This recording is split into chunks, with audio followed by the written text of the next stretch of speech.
Hello everyone, welcome to ZVC classes. मेरा नाम आदित्य शर्मा है। मैं आपको बीएससी नर्सिंग फर्स्ट सेमेस्टर की फर्स्ट सेम की एनाफीजियो इस चैनल के ऊपर पढ़ाता हूँ। हमने एनाफीजियो के अंदर रेस्पिरेटरी सिस्टम और डाइजेस्टिव सिस्टम कंप्लीट कर लिया और हमारा भी एंडोक्राइन सिस्टम स्टार्ट कर दिया हमने लास्ट लेक्चर के अंदर। एंडोक्राइन सिस्टम हमारा भी रिमेनिंग में चल रहा है और एक लेक्चर इसके ऊपर ले लिया। लास्ट लेक्चर एंडोक्राइन सिस्टम के ऊपर दिया था जिसमें हमने इसका बेसिक इंट्रोडक्शन दिया था आपको। आज हम फिर से एंडोक्राइन सिस्टम वापस से स्टार्ट करते हैं, आगे चलते हैं एंडोक्राइन सिस्टम क्या होता है। लेकिन उससे पहले आपको एक बार पहले फिर से एंडोक्राइन सिस्टम का डिवीजन करवाना चाहता हूँ, क्योंकि endocrine system very very lengthy system है। इसके अंदर याद करने का बहुत सारा कंटेंट है। इसके अंदर आप याद करते करते परेशान हो जाओगे। इतने सारे कंटेंट है, इतनी सारी ग्लैंड्स है, उनके हार्मोन्स है, बहुत कुछ है। लेकिन अगर आपका बेसिक क्लियर होगा तो आपको याद करने में आसानी होगी। इसलिए मैं आपको वापस से एंडोक्राइन सिस्टम का एक बार वापस से शॉर्ट रिवीजन करवाता हूँ, फिर उसके बाद हम आगे चलेंगे। तो सबसे पहले हम एंडोक्राइन सिस्टम का रिवीजन करते हैं। जैसे कि मैंने आपको बताया था कि रेस्पिरेटरी सिस्टम कंप्लीट कर लिया, पूरा कर लिया। उसके बाद हमने डाइजेस्टिव सिस्टम भी कंप्लीट कर लिया और अब अभी एंडोक्राइन सिस्टम रिमेनिंग में चल रहा है। तो मैंने आपको लास्ट लेक्चर के अंदर रेस्पिरेटरी सिस्टम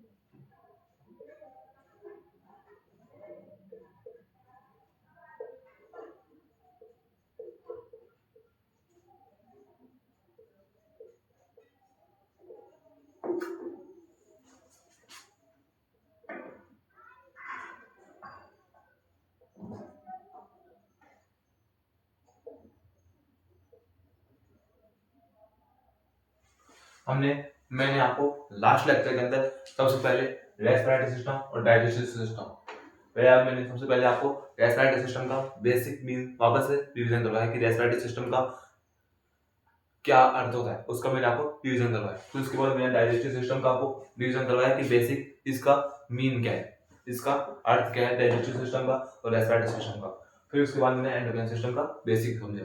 वापस से मैं आपको वापस से रिवीजन करवाता हूँ कि रेस्पिरेटरी सिस्टम के अंदर हम ऑक्सीजन और CO2 के बारे में इस O2 और CO2 के बारे में समझते हैं कि हम कैसे ऑक्सीजन को ग्रहण करते हैं, कैसे हम ऑक्सीजन का इनहेलिनेशन करते हैं और कैसे हम CO2 का एक्सहेलिनेशन करते हैं। क्या बोला मैंने कि रेस्पिरेटरी सिस्टम के अंदर हम कैसे इसके रेस्पिरेटरी सिस्टम के अंदर उसके बारे में स्टडी करते हैं, जिसके रेस्पिरेटरी सिस्टम के अंदर उसकी स्टडी करते हैं जिसमें हम ऑक्सीजन और CO2 के बारे में समझते हैं। अब ऑक्सीजन क्या आता है, O2 को ऑक्सीजन को हम इनहेलिनेशन करते हैं और CO2 का एक्सहेलिनेशन करते हैं। अब इनहेलिनेशन क्या होता है और एक्सहेलिनेशन क्या है वो मुझे आप बताओ। ऑक्सीजन को इनहेलिनेशन करते हैं, आई मीन मेरा मतलब क्या है, ऑक्सीजन को हम ग्रहण करते हैं, अंदर लेते हैं, उसके बाद CO2 का एक्सहेलिनेशन करते हैं। इसका मतलब है कि CO2 को बाहर निकालते हैं। क्या बोला, ऑक्सीजन का करते हैं हम इन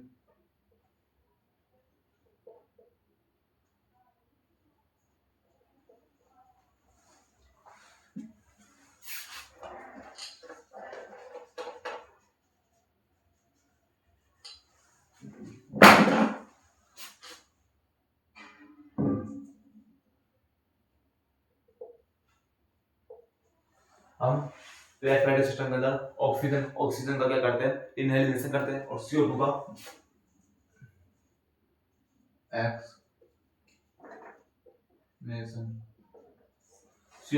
एक्सहेलिनेशन करते हैं। तो हम रेस्पिरेटरी सिस्टम के अंदर मेनली ऑक्सीजन और CO2 के बारे में समझते हैं कि ऑक्सीजन कैसे ग्रहण करते हैं, ऑक्सीजन को और CO2 को कैसे बाहर निकालते हैं, ऑक्सीजन और CO2 का एक्सचेंज कैसे होता है और कहाँ पर होता है, कौन सी साइड पर होता है, उस साइड का क्या नाम होता है। और फिर रेस्पिरेटरी के बाद रेस्पिरेटरी सिस्टम, हमने रेस्पिरेटरी का मीन समझ लिया। रेस्पिरेटरी में होता है ऑक्सीजन और CO2 का एक्सचेंज और टू ऑक्सीजन का बारे में समझना। उसके बाद सिस्टम में मीन क्या होता है, सिस्टम का बेसिक मीन होता है कि ग्रुप ऑफ ऑर्गन्स। क्या बोला, ग्रुप ऑफ ऑर्गन्स। सिस्टम का बेसिक मीन है ग्रुप ऑफ ऑर्गन्स। तो रेस्पिरेटरी के अंदर कौन कौन से ऑर्गन्स का समूह होता है, तो मैंने बताया था रेस्पिरेटरी सिस्टम के अंदर 2 टाइप के ऑर्गन्स का ग्रुप होता है। कौन कौन से, अपर रेस्पिरेटरी ऑर्गन्स और लोअर रेस्पिरेटरी ऑर्गन्स। क्या क्या बोला, अपर रेस्पिरेटरी ऑर्गन्स और लोअर रेस्पिरेटरी ऑर्गन्स के बारे में। ऑर्गन्स का ग्रुप होता है किसके अंदर, रेस्पिरेटरी सिस्टम के अंदर। फिर उसके बाद मैंने बताया था आपको डाइजेस्टिव सिस्टम। डाइजेस्टिव सिस्टम का बेसिक मीन क्या होता है। डाइजेस्टिव सिस्टम के अंदर हम फूड से रिलेटेड बातें करते हैं कि फूड का ट्रांसफर, फूड को कैसे ग्रहण करते हैं हम, फूड का ट्रांसफर कैसे होता है, फूड कहाँ से निकलता है, उसके साथ क्या क्या मिक्स होता है, फूड कहाँ पर स्टोर होता है हमारा, कहाँ से बाहर निकलता है, उसका एब्जॉर्प्शन कैसा होता है, उसके साथ कौन कौन से एंजाइम सीक्रेट होते हैं, कौन कौन से एंजाइम उसके साथ कौन कौन से एंजाइम के साथ जुड़ता है, और कौन से एंजाइम उसका डाइजेशन करते हैं, कौन कौन से एंजाइम उसका ब्रेक डाउन करते हैं, कौन कौन से ऑर्गन उसका अंदर प्रेजेंट होता है। तो डाइजेस्टिव सिस्टम के अंदर हम बेसिक फूड से रिलेटेड बातें करते हैं कि फूड हमारा कैसे अंदर लेते हैं, कहाँ पर स्टोर होता है, कहाँ से निकलता है, उसके साथ कौन सा एसिड मिलता है, कौन सा और कौन सा एंजाइम उसका ब्रेक डाउन करते हैं, उसके बारे में डाइजेस्टिव सिस्टम के बारे में अंदर देखते हैं। सिस्टम क्या है, वही डाइजेस्टिव सिस्टम मैंने बता दिया आपको। फिर सिस्टम क्या है, सिस्टम के अंदर हम वही ग्रुप ऑफ ऑर्गन्स। और डाइजेस्टिव सिस्टम के अंदर 2 टाइप के ऑर्गन्स प्रेजेंट होते हैं। कौन कौन से, एक होता है एलिमेंट्री ऑर्गन्स और एक होते हैं एसेसिव ऑर्गन्स। एलिमेंट्री ऑर्गन्स के अंदर कौन कौन से ऑर्गन प्रेजेंट होते हैं वो मैंने आपको बता दिया। एसेसिव ऑर्गन्स के अंदर कौन कौन से ऑर्गन प्रेजेंट होते हैं वो मैंने आपको बता दिया। तो हमने रेस्पिरेटरी सिस्टम और डाइजेस्टिव सिस्टम दोनों का बेसिक मीन समझ लिया। और एक साइड हमारा एंडोक्राइन सिस्टम। अब बारी है एंडोक्राइन सिस्टम। एंडोक्राइन सिस्टम का बेसिक मीन समझने की। एंडोक्राइन सिस्टम, सबसे पहले मैं आपको बता दूं एंडोक्राइन सिस्टम का बेसिक मीन क्या होता है, ग्रुप ऑफ ऑर्गन्स।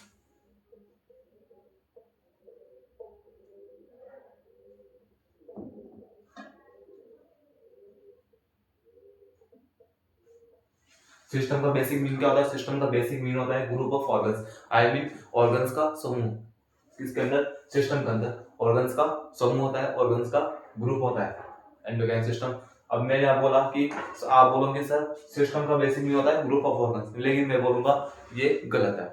आप बोलोगे कि सर कैसे गलत है, क्यों, क्योंकि रेस्पिरेटरी सिस्टम के अंदर भी आपने बताया था कि ग्रुप ऑफ ऑर्गन्स होते हैं। डाइजेस्टिव सिस्टम के अंदर भी आपने बोला था अभी कि ग्रुप ऑफ ऑर्गन्स होता है सिस्टम का बेसिक मीन। तो एंडोक्राइन सिस्टम के अंदर भी ग्रुप ऑफ ऑर्गन्स होना चाहिए सिस्टम का बेसिक मीन, लेकिन मैं बोलूंगा गलत है। आप बोलेंगे सर कैसे, मैं आपको बोलूं कि जैसे आप फर्स्ट क्लास में थे, जब आप फर्स्ट और सेकंड थर्ड, हम 3 क्लास को कंपेयर करते हैं, कौन कौन सी, फर्स्ट सेकंड थर्ड क्लास का। जब आप फर्स्ट क्लास में थे या फिर सेकंड क्लास में थे, तो फर्स्ट और सेकंड क्लास में आपने बेसिक मैथ देखी होगी कैसे कि 2 + 2 4 होता है, या फिर 2 की टेबल देखी होगी, 3 की टेबल देखी होगी, 5 की टेबल देखी होगी, या फिर 3 + 3 + 5, 3 + 5, 5 - 2, ये देखा होगा आपने फर्स्ट और सेकंड क्लास के अंदर। लेकिन जैसे आप थर्ड क्लास में गए तो आपकी थोड़ी मैथ का लेवल इंक्रीज हुआ। कैसे, जब आप जहाँ फर्स्ट क्लास और सेकंड क्लास में 2 + 2 करते थे, वहीं अब क्या आएगा कि अगर यदि राम के पास 2 पेन है और उसके साथ उसको श्याम ने 2 पेन दे दिया, तो उसके पास कितने पेन, टोटल कितने पेन हुए। तो क्या हुआ, मैथ का लेवल इंक्रीज हो गया। जब आप फर्स्ट क्लास में थे तो आपके पास डायरेक्ट क्वेश्चन आया था कि 2 + 2 कितना होता है। लेकिन जब आप थर्ड क्लास में गए, आपने अपनी क्लास का लेवल इंक्रीज किया, फर्स्ट से सेकंड, सेकंड से थर्ड में गए, तो थर्ड में क्लास में जाते आपके पास ट्यूशन का लेवल भी इंक्रीज हो गया, मैथ का लेवल थोड़ा इंक्रीज हुआ। कैसे हुआ कि जहाँ 2 + 2 करते थे वहीं अब आ गया कि राम के पास 2 पेन है और वो उसको श्याम ने 2 पेन दे दिए, तो उसके पास टोटल कितने पेन हो गए, कितने पेन है उसके पास अभी प्रेजेंट में। तो आप क्या बोलोगे, 2 + 2 4 होते हैं। कंसेप्ट वही है, 2 + 2 करना है, और वही थर्ड क्लास का कंसेप्ट वही है, 2 + 2 करना है, लेकिन लेवल अलग हो गया। थोड़ा सा गाड़ी ने मोड़ दे लिया, या फिर अपनी जो स्टडी है, पढ़ाई है, उसका लेवल इंक्रीज हो गया, मैथ का लेवल इंक्रीज हो गया। वैसे ही रेस्पिरेटरी सिस्टम और डाइजेस्टिव सिस्टम। रेस्पिरेटरी सिस्टम ये क्या है हमारी, माना कि फर्स्ट क्लास है, और ये हमारी सेकंड क्लास है, ये हमारी थर्ड क्लास है। रेस्पिरेटरी सिस्टम फर्स्ट क्लास है, डाइजेस्टिव सिस्टम हमारा सेकंड क्लास है, एंडोक्राइन सिस्टम हमारी थर्ड क्लास है ना, थर्ड सिस्टम है से थर्ड क्लास मान लो। तो रेस्पिरेटरी सिस्टम और डाइजेस्टिव सिस्टम के अंदर तो वही पढ़ेंगे हम कि ग्रुप ऑफ ऑर्गन्स होता है। जैसे हमने 2 + 2 देखा था फर्स्ट और सेकंड क्लास में, वैसे रेस्पिरेटरी और डाइजेस्टिव सिस्टम के अंदर हम वो देखेंगे 2+2 4 होता है। वैसे ही सिस्टम का बेसिक मीन होता है दोनों के अंदर ग्रुप ऑफ ऑर्गन्स। लेकिन जैसे हम थर्ड क्लास में गए या फिर जैसे हम एंडोक्राइन सिस्टम के अंदर गए तो 2+2 नहीं आएगा, वहां पर थोड़ा सा लेवल इंक्रीज होगा। अब वो लेवल कैसे इंक्रीज होगा एंडोक्राइन सिस्टम के अंदर वो अब हम देखते हैं।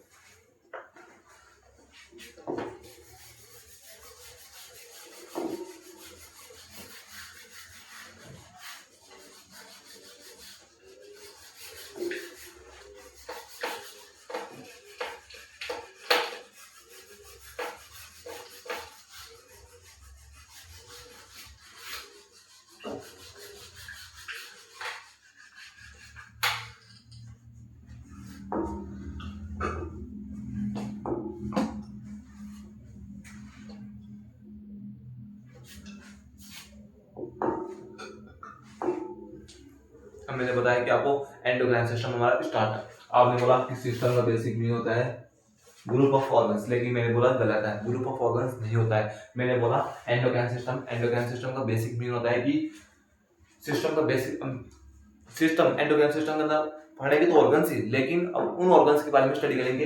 इसके अंदर हम ऑर्गन्स के बारे में स्टडी करेंगे।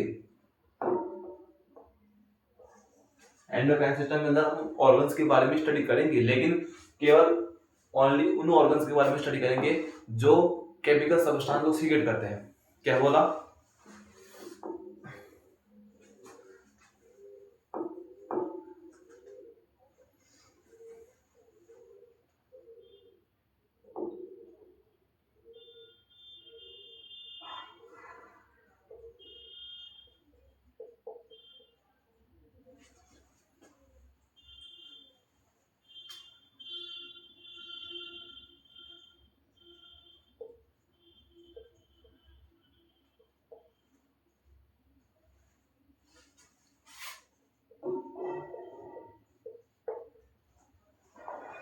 हम एंडोक्राइन सिस्टम के अंदर ऑर्गन्स के बारे में स्टडी करते हैं, लेकिन एंडोक्राइन सिस्टम के अंदर हम केवल उन ऑर्गन्स के बारे में स्टडी करते हैं जो हमारे केमिकल सब्सटेंस को सीक्रेट करते हैं। जो हमारे केमिकल सब्सटेंस को सीक्रेट करते हैं हम उन्हीं ऑर्गन्स के बारे में स्टडी करते हैं एंडोक्राइन सिस्टम के अंदर। एंडोक्राइन सिस्टम के अंदर हम केवल उन ऑर्गन्स के बारे में स्टडी करते हैं जो हमारे केमिकल सब्सटेंस को सीक्रेट करते हैं। आप बोलोगे सर केमिकल सब्सटेंस क्या होता है? तो मैंने बताया केमिकल सब्सटेंस हमारे 2 टाइप के होते हैं। एक होता है एंजाइम और एक होता है हार्मोन। मैंने क्या बोला? एंडोक्राइन सिस्टम के अंदर केवल ओनली उन ऑर्गन्स के बारे में स्टडी करते हैं जो हमारे केमिकल सब्सटेंस को सीक्रेट करते हैं। क्या करते हैं? सीक्रेट करते हैं केमिकल सब्सटेंस को। अब आपने बोला कि केमिकल सब्सटेंस क्या होते हैं। मैंने बोला केमिकल सब्सटेंस हमारे 2 टाइप के होते हैं। एक होता है एंजाइम और एक होता है हार्मोन। क्या बोला? केमिकल सब्सटेंस हमारे 2 टाइप के होते हैं। एक होता है एंजाइम, दूसरा होता है हार्मोन। तो हमारे केमिकल सब्सटेंस 2 टाइप के होते हैं, एंजाइम और हार्मोन। एंडोक्राइन सिस्टम के अंदर हम ग्रुप ऑफ ऑर्गन्स होते हैं, सिस्टम का बेसिक मीन। लेकिन एंडोक्राइन सिस्टम के अंदर हम केवल उन्हीं ऑर्गन्स के स्टडी करते हैं जो हमारे केमिकल सब्सटेंस को सीक्रेट करते हैं। और केमिकल सब्सटेंस हमारे 2 टाइप के होते हैं, एंजाइम और हार्मोन। यहाँ तक क्लियर है? यहाँ तक समझ में आ गया? कुछ भी नहीं है। एंडोक्राइन सिस्टम का बेसिक मीन ऑर्गन्स होता है, लेकिन हम उन ऑर्गन्स के बारे में स्टडी करते हैं केवल ओनली जो हमारे केमिकल सब्सटेंस को सीक्रेट करते हैं। और केमिकल सब्सटेंस हमारे 2 टाइप के होते हैं, एंजाइम और हार्मोन। आगे चलते हैं, वापस आपको एक बार वापस समझा दो।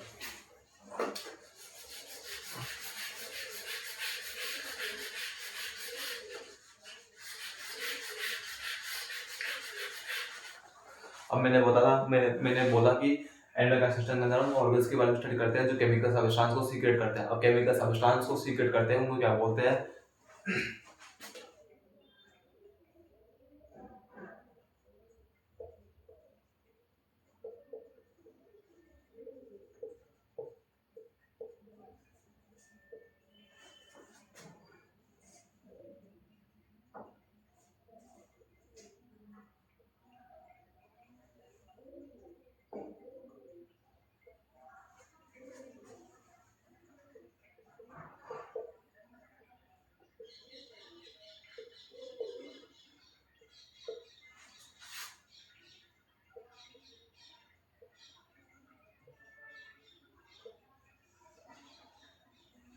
मैंने बताया था कि एंडोक्राइन सिस्टम का नाम क्या उन ऑर्गन्स के बारे में स्टडी करते हैं जो हमारे केमिकल सब्सटेंस को सीक्रेट करते हैं। उन्हीं ऑर्गन्स के बारे में स्टडी करते हैं जो हमारे केमिकल सब्सटेंस को सीक्रेट करते हैं। अब केमिकल सब्सटेंस को सीक्रेट करते हैं उनको क्या बोलते हैं? उनको हम बोलते हैं ग्लैंड्स। उनको क्या बोलते हैं? ग्लैंड्स बोलते हैं। क्या बोलते हैं? ग्लैंड बोलते हैं। जो हमारे केमिकल सब्सटेंस को सीक्रेट करते हैं उनको बोला जाता है ग्लैंड। ग्लैंड क्या है हमारी? आपने क्लास 9th में, 10th में, 11th में, 12th में इन 4 क्लासों के अंदर 4 साल के अंदर आपने इस ग्लैंड वर्ड का, ग्लैंड शब्द का नाम सुना होगा। ग्लैंड को हिंदी में बोलते हैं ग्रंथि।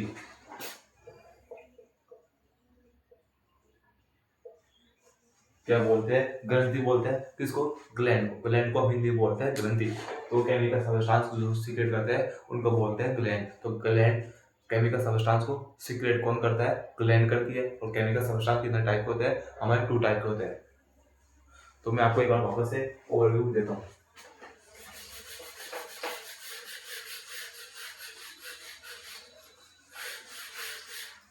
तो मैंने बताया ग्लैंड क्या होती है हमारी केमिकल में बोलूँ कि हमारा जो केमिकल सब्सटेंस है, जो हमारे केमिकल सब्सटेंस है वो इनको कौन सीक्रेट करता है? तो बोलेंगे ग्लैंड सीक्रेट करती है।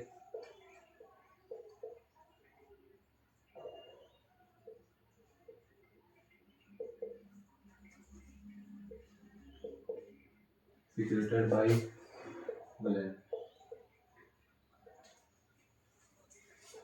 और टाइप्स, एक होता है एंजाइम और एक होता है हार्मोन।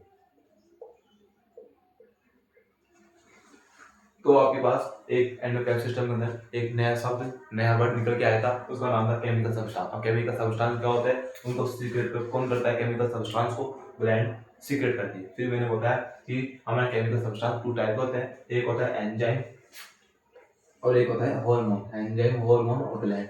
अब 3 वर्ड निकल के आ गए। पहले आएगा केमिकल सब्सटेंस, उसके बाद आया ग्लैंड। कौन? ग्लैंड क्या है? जो केमिकल सब्सटेंस को सीक्रेट करती है। फिर एंजाइम, हार्मोन क्या है? हमारे 2 टाइप के केमिकल सब्सटेंस होते हैं। एक होता है एंजाइम और एक होता है हार्मोन। यहाँ तक क्लियर है आपको? यहाँ तक समझ में आ गया? आप बोलोगे सर क्या पढ़ा रहा है, कुछ समझ में नहीं आ रहा क्या? कंटिन्यू रखिए। जब आप लेक्चर कंप्लीट होगा तो आप बोलोगे सर हाँ सच में हमें सब कुछ समझ में आ गया। अभी आपको कुछ भी याद नहीं है पीछे में क्या पढ़ लिया, क्या क्या हमने देख लिया और क्या देख रहे हैं। लेकिन कंटिन्यू रखिए लेक्चर को मिस मत करना, लेक्चर को ड्रॉप मत करना, बीच में छोड़ कर मत जाना। लेक्चर को पूरा देखना। लास्ट में जब आप देखोगे, लास्ट में जाते आपको पूरा मैं आपको बेसिक से पूरा सीक्वेंस में पढ़ाता चला हूँ कि सीक्वेंस में आपको पूरा एंडोक्राइन सिस्टम का बेसिक मीन समझा सकूँ। तो इसको सीक्वेंस को बीच में तोड़ना मत, सीक्वेंस वाइज चलना। लास्ट तक चलते चलते आपको पूरा एंडोक्राइन सिस्टम का बेसिक मीन समझ में आ जाएगा कि बेसिक मीन क्या होता है। ऐसे तो मैंने लास्ट लेक्चर के अंदर समझा दिया था, लेकिन वापस से रिवीजन करवा लो क्योंकि वेरी वेरी इंपॉर्टेंट है। जब तक आपका बेसिक स्ट्रॉन्ग नहीं होगा तब तक आप एंडोक्राइन सिस्टम के बारे में कुछ भी नहीं पढ़ पाओगे, कुछ भी समझ नहीं पाओगे। आपका बेसिक स्ट्रॉन्ग है तो एंडोक्राइन सिस्टम को अच्छे से समझ सकोगे। तो आपको बेसिक ही क्लियर करवा रहा हूँ मैं अभी एंडोक्राइन सिस्टम का। तो मैंने क्या बताया, हमारे एंडोक्राइन सिस्टम के अंदर उन ऑर्गन्स के बारे में स्टडी करते हैं जो हमारे केमिकल सब्सटेंस को सीक्रेट करते हैं। अब केमिकल सब्सटेंस हमारे 2 टाइप के होते हैं, एंजाइम, हार्मोन और ग्लैंड द्वारा सीक्रेट होते हैं। यहाँ तक क्लियर है?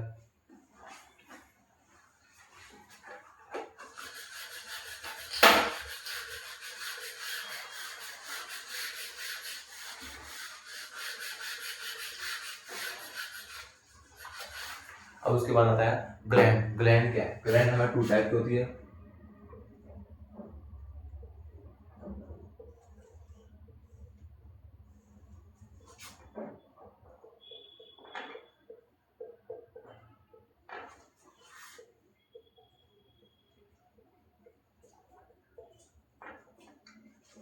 ग्लैंड हमारी ग्रंथि 2 टाइप की होती है। एक होती है एक्सोक्राइन ग्लैंड, दूसरी होती है एंडोक्राइन ग्लैंड। एक्सोक्राइन ग्लैंड क्या होती है और एंडोक्राइन ग्लैंड क्या होती है वो देखते हैं।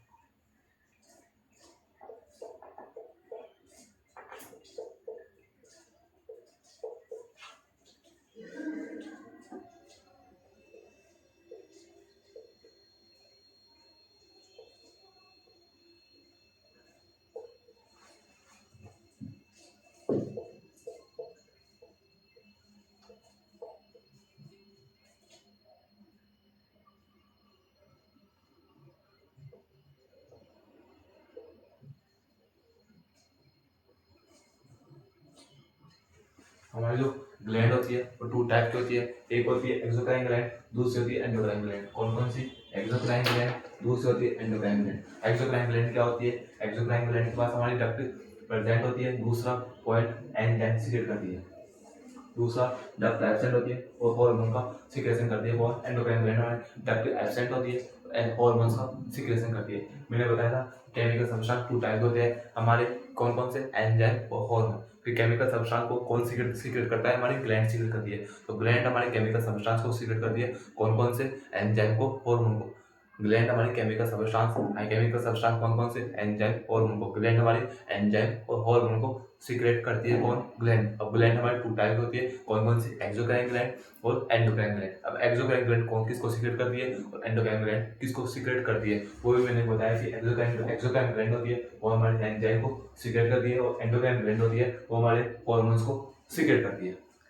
यहाँ तक समझ में आ गया कि एक्सोक्राइन ग्लैंड किसको सीक्रेट करती है। आपके पास एमसीक्यू के अंदर क्वेश्चन आएगा, एमसीक्यू के अंदर क्वेश्चन पुट अप होता है यहाँ से कि एक्सोक्राइन ग्लैंड क्या सीक्रेट करती है, तो आप बोलोगे एंजाइम। और एंडोक्राइन ग्लैंड क्या सीक्रेट करती है, तो बोलोगे हार्मोन्स। एंड हार्मोन्स का सीक्रेशन कौन सी ग्लैंड करती है? Endocrine gland. और एंजाइम्स का सीक्रेशन कौन सी ग्लैंड करती है? एक्सोक्राइन ग्लैंड करती है। यहाँ तक क्लियर है? यहाँ तक क्लियर है आपको पूरा बेसिक? आगे चलते हैं। तो यहाँ तक हमने सिर्फ अब तक लास्ट लेक्चर का रिवीजन किया, हमने लास्ट लेक्चर को यहाँ तक कवर किया था, लास्ट लेक्चर को यहाँ तक देखा था। अब आगे चलते हैं, आगे क्या होता है देखते हैं।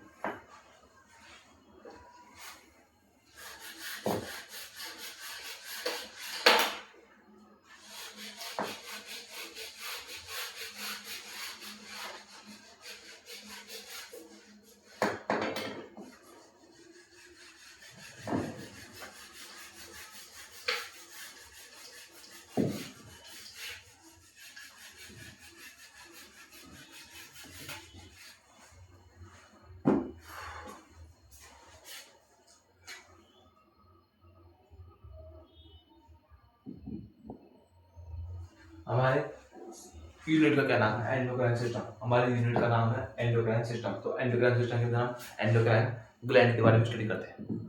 एंडोक्राइन सिस्टम के अंदर हम एंडोक्राइन ग्लैंड्स के बारे में स्टडी करते हैं और एक्सोक्राइन ग्लैंड होती है, एक्सोक्राइन ग्लैंड्स के बारे में स्टडी नेक्स्ट सिस्टम में करते हैं। अभी एंडोक्राइन सिस्टम है उसके अंदर हम मेनली एंडोक्राइन ग्लैंड्स के बारे में स्टडी करते हैं। क्या बोला मैंने? एंडोक्राइन सिस्टम के अंदर एंडोक्राइन ग्लैंड्स के बारे में स्टडी करते हैं।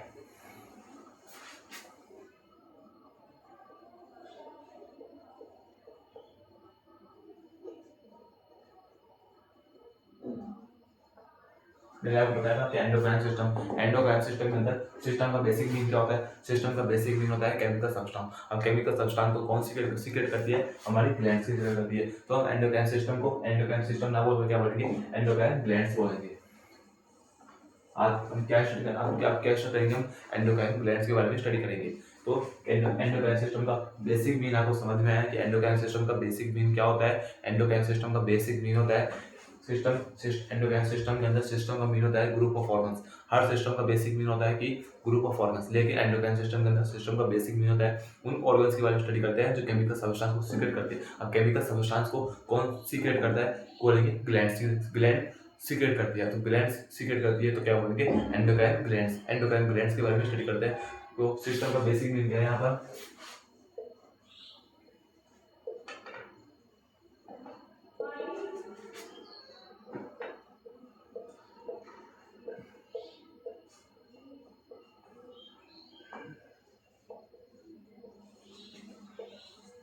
मैंने एंडोक्राइन सिस्टम का endocrine system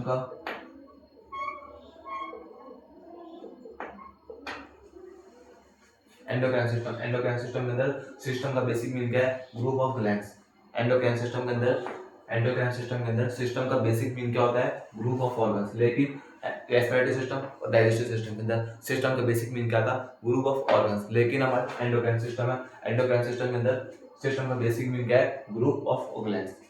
I mean glands का समूह, ग्लैंड्स के बारे में स्टडी करते हैं एंडोक्राइन सिस्टम के अंदर। यहाँ तक क्लियर है? तो एंडोक्राइन सिस्टम के अंदर हम ग्लैंड्स के बारे में स्टडी करते हैं।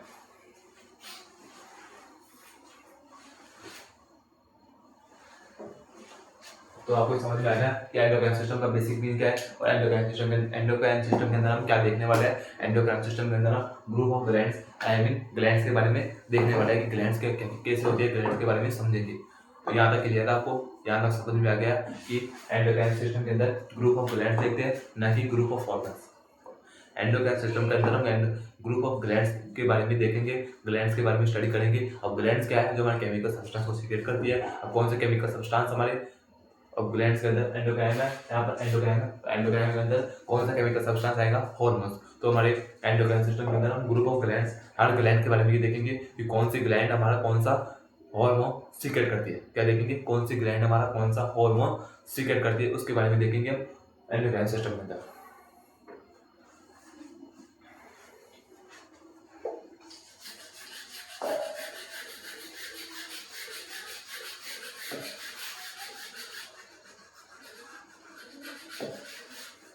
यहाँ तक क्लियर है आपको, यहाँ तक क्लियर है तो हम आगे चलते हैं। अब एंडोक्राइन सिस्टम के अंदर एंडोक्राइन ग्लैंड्स के अंदर क्या सीक्रेट करती है, हमारी हार्मोन्स को। कौन सा केमिकल सब्सटेंस सीक्रेट करती है हमारी एंडोक्राइन ग्लैंड्स, हमारी कौन सा केमिकल सब्सटेंस को सीक्रेट करती है, तो बोलेंगे हार्मोन्स को। सबसे पहले देखेंगे हार्मोन्स क्या है, व्हाट इज हार्मोन, हार्मोन क्या है, हार्मोन के बारे में देखेंगे।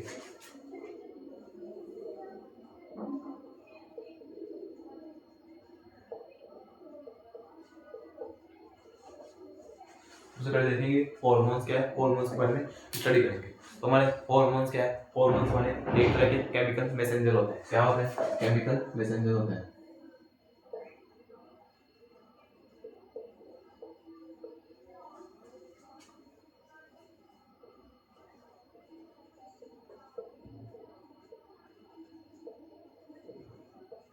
हमारे हार्मोन्स क्या होते हैं, केमिकल मैसेंजर होते हैं। आई मीन हमारे केमिकल हार्मोन्स क्या है, chemical messenger. Chemical messenger mean क्या है, हमारे जो हार्मोन्स होते हैं वो संदेश को एक जगह से दूसरी जगह लेके जाने का काम करता है। केमिकल मैसेंजर मैसेज एक जगह से दूसरी जगह, रसायनों को एक दूसरी जगह ले जाने का काम करते हैं। कौन, हमारे हार्मोन्स केमिकल मैसेंजर कहलाते हैं। उसके बाद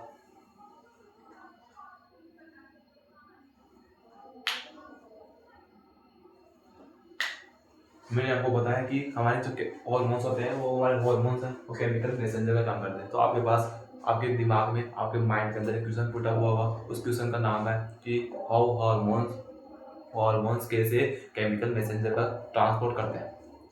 हमारे जो सर आपने बोला कि हमारे जो हार्मोन्स है वो केमिकल मैसेंजर का काम करते हैं। तो अब आपके हमें बताओ कि हार्मोन्स कैसे केमिकल मैसेंजर का काम करते हैं। आप हमें सबसे पहले ये बताओ कि हमारे हार्मोन्स होते हैं वो हमारे कैसे केमिकल मैसेंजर को कैसे केमिकल मैसेंजर को ट्रांसफर करते हैं एक जगह से दूसरी जगह, कैसे ट्रांसफर करते हैं वो।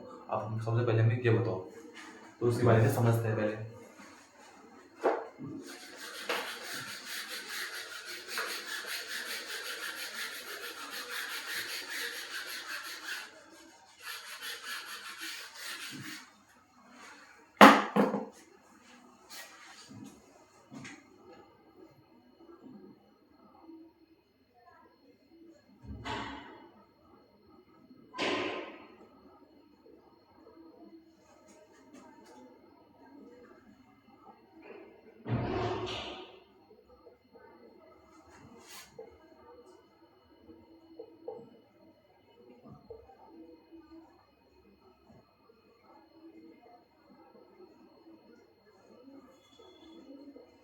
आपके दिमाग में, आपके माइंड में एक क्वेश्चन पुट अप हुआ होगा जिसका नाम है how hormones work in chemical messenger. How का मतलब होता है कैसे,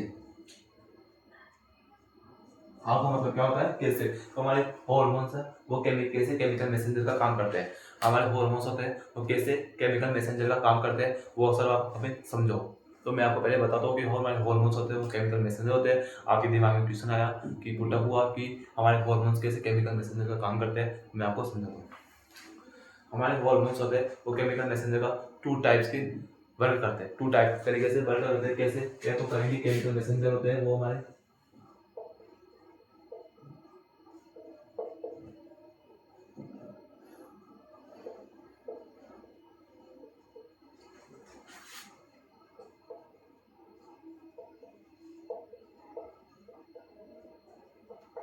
हमारे जो केमिकल मैसेंजर होते हैं वो हार्मोन्स को कैसे काम करते हैं। तो मैंने बताया कि हमारे हार्मोन्स होते हैं केमिकल मैसेंजर के लिए टू टाइप के काम करते हैं, टू टाइप दो तरह से काम करते हैं केमिकल मैसेंजर को पहुंचाने का, या तो फिर इलेक्ट्रॉन सरफेस पे काम करेंगे या फिर इलेक्ट्रॉन न्यूक्लियाई पे काम करेंगे। या तो सरफेस तक मैसेज को लेकर जाएंगे या फिर सरफेस के अंदर, या तो जो से जैसे कि आप कि कई किसी कोचिंग में किसी बड़े आदमी से मिलने जाते हो, तो आप क्या करते हो, पहले उससे जाने के बाद डायरेक्ट मिलते नहीं हो, पहले क्या करते हो, अपने जो मैसेज होता है या फिर कुछ संदेश देना होता है उस बड़े आदमी को, तो क्या बोलते हैं उसके बॉडीगार्ड को या उसके वॉचमैन को जाकर के उसको पर्ची लिख कर दे देते हो कि मुझे सर से मिलना है, तो आप सर, तो बॉडीगार्ड को वॉचमैन क्या करता है, आपके संदेश को, आपकी लेटर को जाकर के लेके जाकर जाता है उसके पास, उसको बताता है कि आपके मिलने को आया।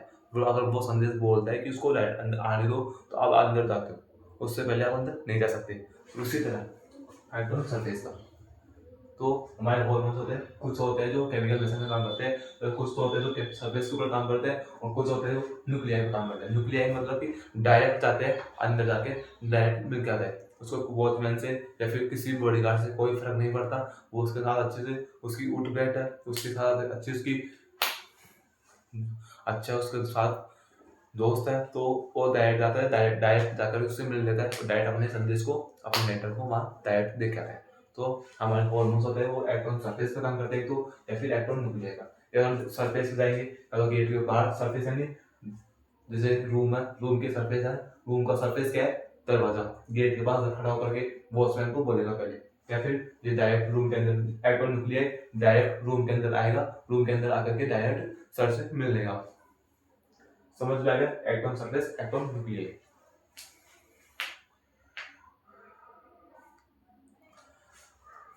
अब हमारे जो इलेक्ट्रॉन सरफेस होते हैं वो क्या होते हैं, वाटर सॉल्युबल होते हैं, और ये हमारे फेट सॉल्युबल होते हैं।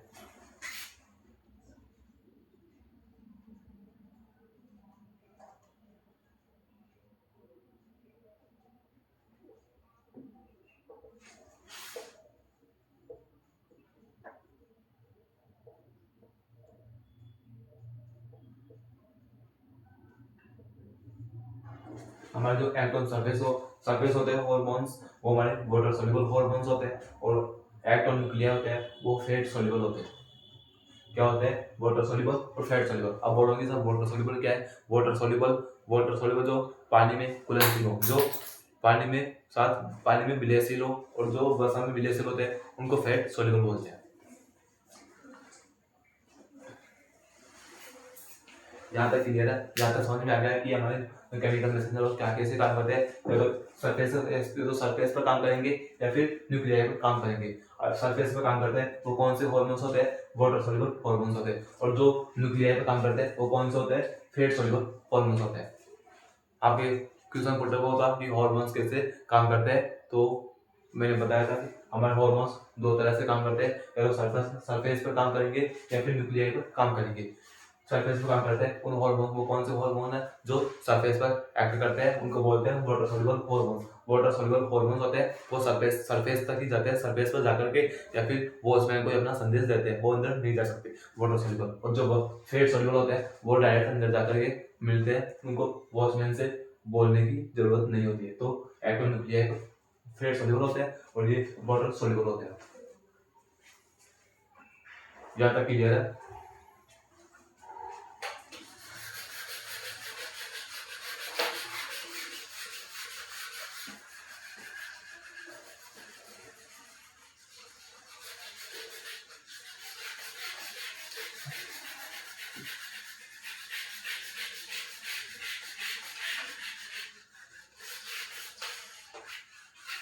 अब देखेंगे हम हॉर्मोन्स का टाइप, क्या देखेंगे, हॉर्मोन्स के टाइप देखेंगे कि हॉर्मोन्स के कितने टाइप होते हैं।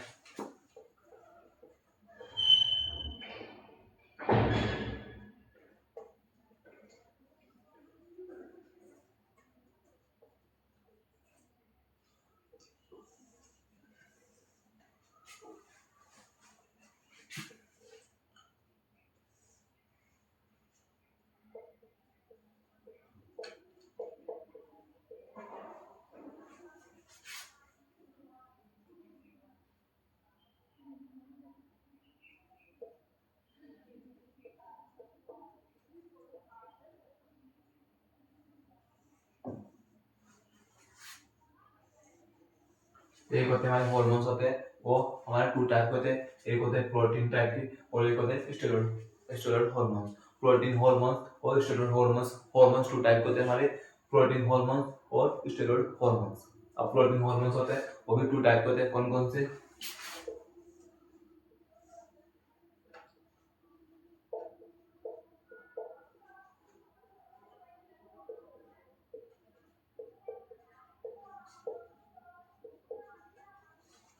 हमारे जो प्रोटीन हॉर्मोन्स होते हैं वो भी टू टाइप के होते हैं, कौन कौन से? Peptide hormones, peptide hormone.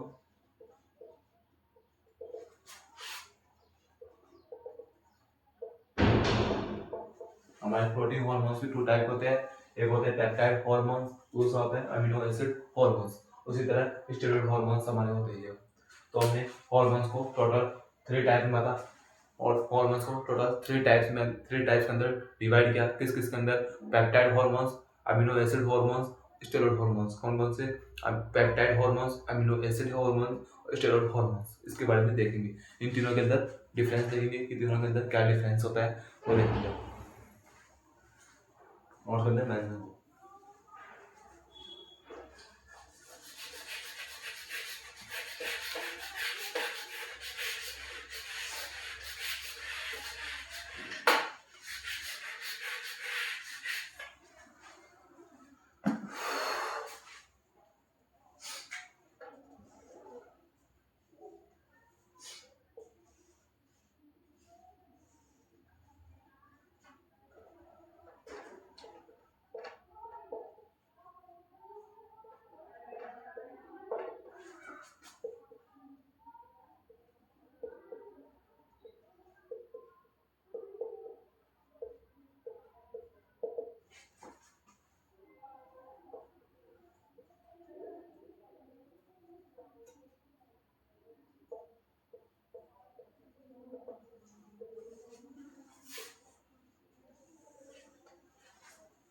हमारे हार्मोन थ्री टाइप के होते हैं, कौन कौन से? Peptide hormone, amino acid hormone, steroid hormones. कौन कौन से?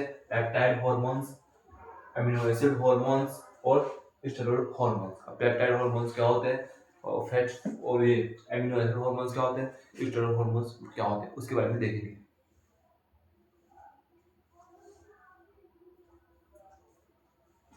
अब जब हम जो हमारे पेप्टाइड हार्मोन्स होते हैं वो हमारे वाटर सोल्यूबल होते हैं। कौन से होते हैं? Water soluble.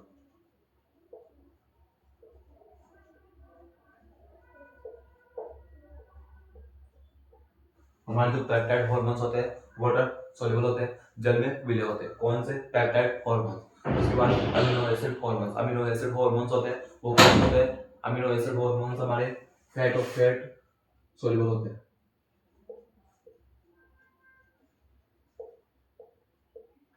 और हमारे स्टेरॉइड हार्मोन्स भी फैट सोल्यूबल होते हैं।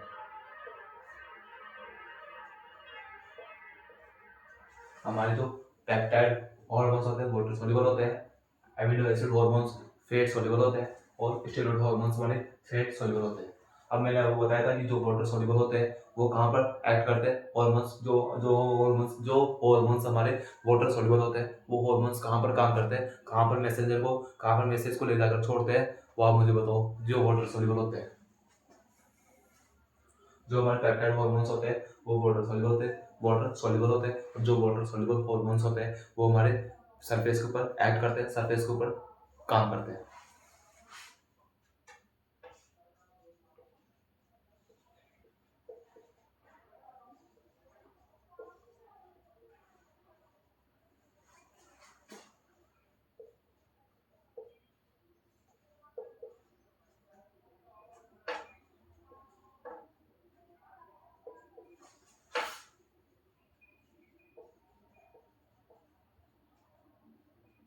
तो हमने बताया कि हमारे हॉर्मोन्स तीन टाइप के होते हैं, कौन कौन से? Peptide hormones, amino acid hormone, steroid hormones. अब पेप्टाइड हार्मोन्स होते हैं वाटर सोल्यूबल होते हैं और वाटर सोल्यूबल हार्मोन्स हमारे सरफेस के ऊपर काम करते हैं। फिर हमने बताया अमीनो एसिड हार्मोन्स हमारे फैट सोल्यूबल होते हैं और जो हार्मोन्स हमारे फैट सोल्यूबल होते हैं वो हमारे न्यूक्लियाई पर काम करते हैं। फिर मैंने आपको बताया कि स्टेरॉइड हार्मोन्स हमारे फैट सोल्यूबल होते हैं और जो हार्मोन्स हमारे फैट सोल्यूबल होते हैं वो हमारे न्यूक्लियाई पर काम करते हैं। यहाँ तक आपको क्लियर हो गया? तो यहाँ हमारा हॉर्मोन्स का बेसिक इंट्रोडक्शन, हॉर्मोन्स के टाइप्स की कंप्लीट हो गए। इसको अपने नोट्स के अंदर मेंशन करो।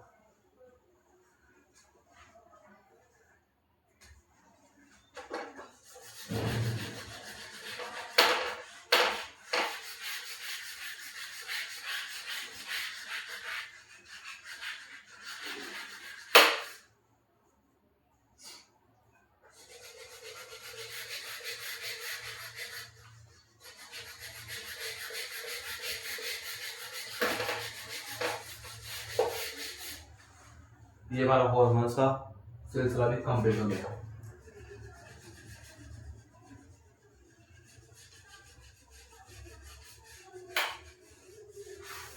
हमने हॉर्मोन्स को भी कंप्लीट कर लिया कि हॉर्मोन्स क्या होते हैं, केमिकल मैसेंजर होते हैं, कैसे केमिकल को लेके जाते हैं, उसका काम देख लिया, फिर उसके टाइप्स देख लिए, तो हमारा हॉर्मोन्स भी कवर हो गया।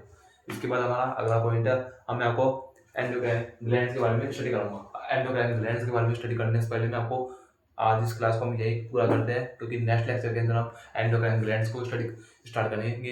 एंडोक्राइन ग्लैंड्स को स्टार्ट करने से पहले सबसे पहले हाइपोथैलेमस को स्टार्ट करेंगे। हाइपोथैलेमस स्टार्ट करेंगे। हाइपोथैलेमस एक एंडोक्राइन ग्लैंड नहीं होती है, वो एक ऑर्गन होता है, न एक ग्लैंड नहीं होती है। कौन? हमारी हाइपोथैलेमस। लेकिन हाइपोथैलेमस हमारा एंडोक्राइन सिस्टम के अंदर बेसिक होता है, उसको पढ़ना जरूरी होता है। तो इस लेक्चर को हम, इस क्लास को हम यही पूरा करते हैं, कंप्लीट करते हैं। साथ ही में अगर आपको लेक्चर समझ में आया हो और आपको जो मैंने आपको बताया, मेरी लैंग्वेज आपको समझ में आई हो, जो समझाने की, जो मैं आपको समझाना चाहता था, अगर आपको, यदि आपको समझ में आया हो तो चैनल को सब्सक्राइब करना, वीडियो को लाइक करना, कमेंट बॉक्स में कमेंट करना कि आपको लेक्चर कैसे लगा। साथ में मिलते हैं नेक्स्ट लेक्चर में, तब तक बाय बाय।